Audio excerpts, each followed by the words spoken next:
ಅಭಿಪ್ರಾಯ ಧಾರಣೆ ಮಾಡಬೇಡ, ಅಪ್ಪ ಯಾರು ಅನ್ನೋದು ಹೇಳಪ್ಪ ಅಷ್ಟೇ ಅಂತ ಕಮಿಷನರ್ ನಾವು ಹೇಳ್ತಾ ಇರೋದು. ಅದು ನಾನು ಕಮಿಷನರ್ಗೆ ಕರ್ದಿ ಮಕ್ಕುಗಿದೆ ಅವನಿಗೆ ಹೇಳಿದ್ರಲ್ವಾ.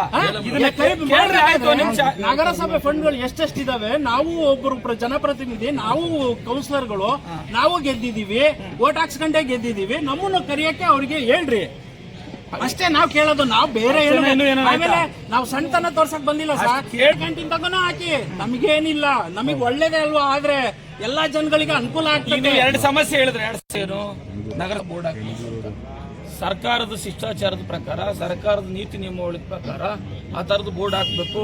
ಕೇಂದ್ರ ಸರ್ಕಾರದ ಇಷ್ಟು ಅನುದಾನ, ರಾಜ್ಯ ಸರ್ಕಾರದ ಇಷ್ಟು ಅನುದಾನ ಅಂತ ಬಿಡ್ರಿ, ಆಯ್ತು ಅಧಿಕಾರಿಗಳು ಅವ್ರು ಅದನ್ನ ಡಿಸೈಡ್ ಮಾಡಬೇಕು. ಆ ತರದಿದ್ರೆ ಹೇಳ್ರಿ ಆ ತರದಿದ್ರೆ ಅದಕ್ಕೆ ಮುಂದೆ ಏನ್ ಕ್ರಮ ವಹಿಸಬೇಕು ವಹಿಸಲ್ಲ. ಇನ್ನೊಂದು ಅಧಿಕಾರಿ ನಿಮ್ಗೆ ಮಾಹಿತಿ ಕೊಡಬೇಕಾಗಿತ್ತು, ಕೊಟ್ಟಿಲ್ಲ ಅಂತ ಹೇಳ್ತಾರೆ.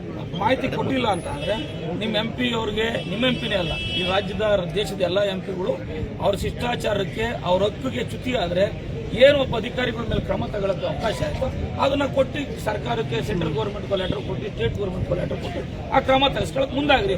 ಅದು ಬಿಟ್ಬಿಟ್ಟು ನೀವು ಕೇಳ್ರಿ ಕುಮಾರಿ ಅವರೇ ಕೇಳ್ರಿ ಒಂದ್ ನಿಮಿಷ.